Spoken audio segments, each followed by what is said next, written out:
आज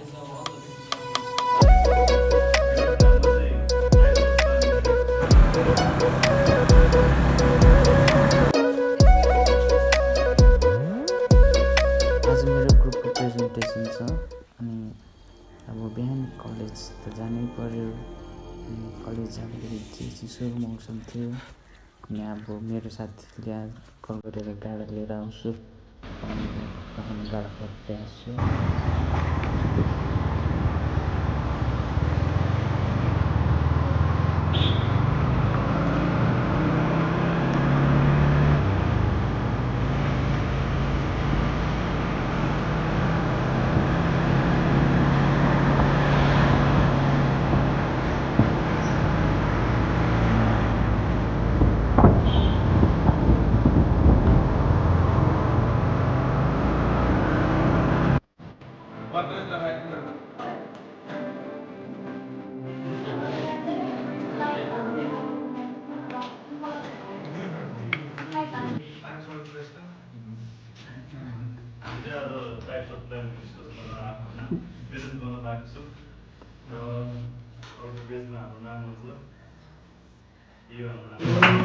Yes.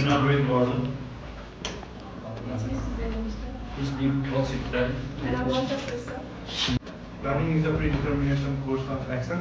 It is a blueprint for goal achievement. Planning is deciding in advance when to do, what to do, where is to do, and who is to do. Simply planning is also seeing advance those things that can help us achieve our goal and those things that can prevent us from achieving our goal, and work out what to do about them. Your plan was a types of planning देखाएको छ यहाँ types of प्लानिङको लागि division गरेर चाहिँ तीनवटा ग्रुपमा division गरेछ। एउटा हायरार्की, एउटा युज अनि एउटा फ्लेक्सिबिलिटीमा। अनि स्ट्यान्डिङ युज अफ प्लान भनेको उसले बडा सिस्टममा हल्का भनिदिन्छ। स्ट्यान्डिङ युज सिङ्गल युज भनेको एकचोटि युज हुँदैतिकै फेरि युज गर्न नमिल्ने खालको। त्यतिकै अब एक्जामको रुटिन आइरहेछ, एक्जामको रुटिन एकचोटि पब्लिस हुँदै फेरि यो रिड हुँदैन नि। सिंगल त्यो प्लान बनायो, एकचोटि देखायो अनि सिंगल प्लान हुन्छ एकचोटि गरेको सक्यो कि। It's me, Anusha Krishna. I'm leading the project presentation. So my part is types of plan on the basis of hierarchy. So before going on the topic, I want to ask everyone that what is hierarchy? Anyone want to answer that? Ramesh? So hierarchy is the ranking of people or group of people, one above another. अब त्यो उनीहरूको authority हेरेर अब उनीहरूले power कति hold गर्छ भनेर होइन। So going on to the topic, corporate plan. Corporate plan is a long-term plan, which is typically of 3 to 5 years. अनि it oversee overall organizational direction. यसले चाहिँ अब सबै अर्गनाइजेसनहरूको त्यो प्लानिङहरू हेर्छ according to the plan they work all the organisation work होइन। अनि it is prepared by top level management.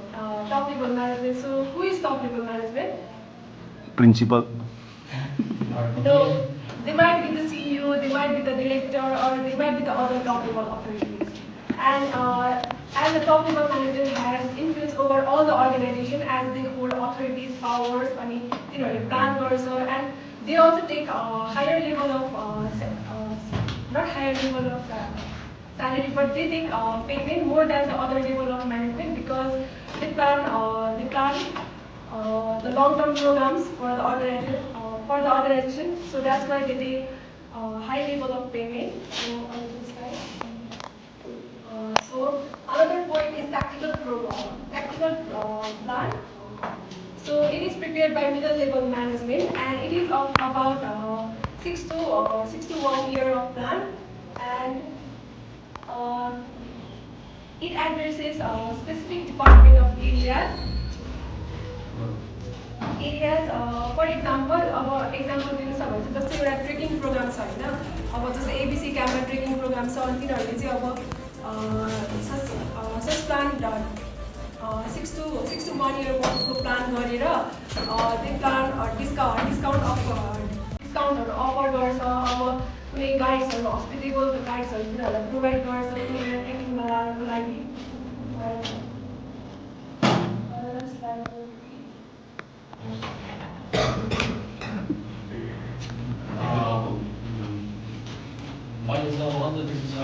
बारेमा भन्न भन्दैछु र यसमा चाहिँ single plant single use plant र स्ट्यान्डिङ युज प्लान्ट छ।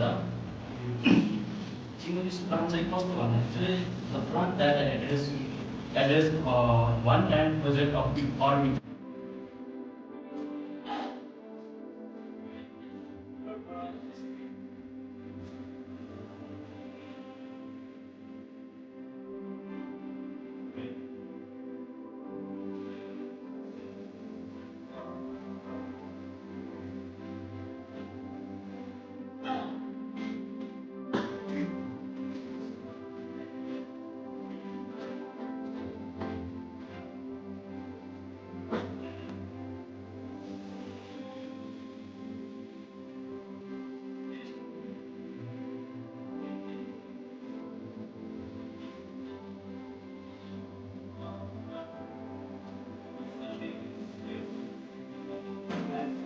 Not those the look manager. Iris. What? Malas. Documents that implements the private documents that implements the goals and processes for the general plan is a specific plan. It can be developed for a particular departments or units by focusing on activities or problem. All field state plans are a specific plan. Second one is feasible plan. A project management method that focuses on feasibility or ability to predict, react efficiently, and make changes accordingly to solve changes or project requirements is called flexible plan. Flexible plan means you're able to have a high level planning high level project planning in place, but also know how to as a speed or monitor it effectively.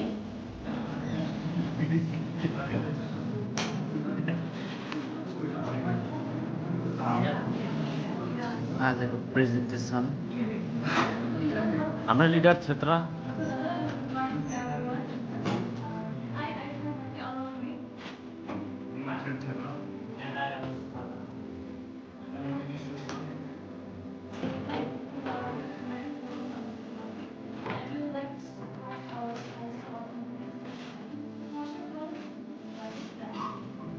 Planning is a primary and principal function of management.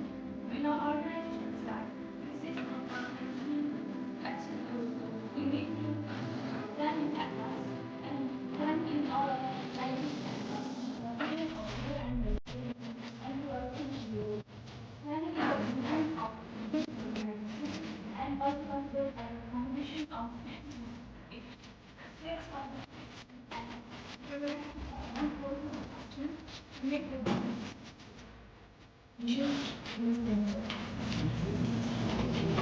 minimize uncertainty. Planning must be done to minimize unpredictability and uncertainty of the users simultaneously. If forecasts future uncertainty and makes necessary to overcome the limitations, planning is implemented perfectly by the government in the environment, community, society, as well as the government, as well as society. Maintain effective control. Planning is the basis of control. Planning determines standard of work to be performed as well as also monitors the progress. Planning prevents things from getting off course and keeps you heading towards the success.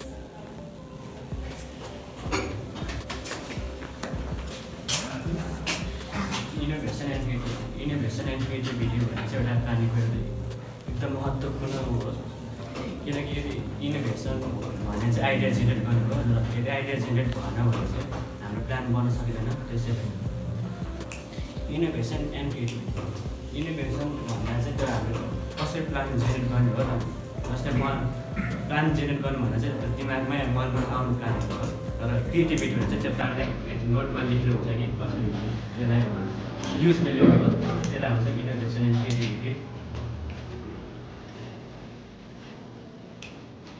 Organisational effectiveness भन्ने नि अर्को एउटा important point हो। Organisational इफेक्टिभनेसमा चाहिँ के हुन्छ भन्दाखेरि चाहिँ त्यो अर्गनाइजेसन इफेक्टिभनेसमा चाहिँ त्यो प्लानिङ बनाएपछि त हाम्रो कस्तो बल रन हुन र सक्सेस हुनलाई चाहिँ यसले चाहिँ अर्गनाइजेसन इफेक्टिभनेसले चाहिँ त्यो कम्पनीलाई सक्सेस हुनलाई एउटा बाटो देखाउँछ र अर्गनाइजेसन इफेक्टिभनेसले चाहिँ त्यो एउटा कोअर्डिनेसन र युनिटीलाई चाहिँ उ गर्छ।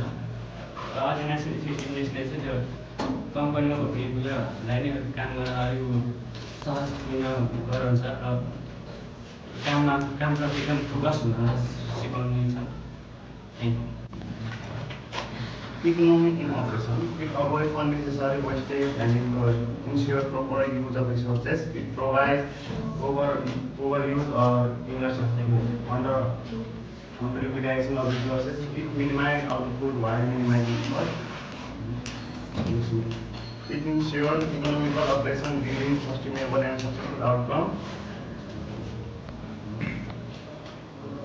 Facilitate coordination. Planning maintains a coordination with other function of management. Planning functional coordination by providing clean visions, making everyone on the same path, working harmoniously towards a goal. Avoiding business failures. It is critical outcome of effective planning. We anticipate obstacles, risks when we plan well and chart a course that minimize uncertainty. Planning is a roadmap that anticipates pitfall. Planning analyze marketing understanding, financial requirement and setting realistic goals. Planning act like a safeguard against failure. Planning maximize productivity and minimize cost of output. It creates strategy for sustained growth leading towards success. Improves competitive strength. It is a key advantage of effective planning. It helps the business of position itself well competitive by analyzing market trend. Planning helps business to offer unique value proposition. Planning helps business to adopt flexibility and innovation.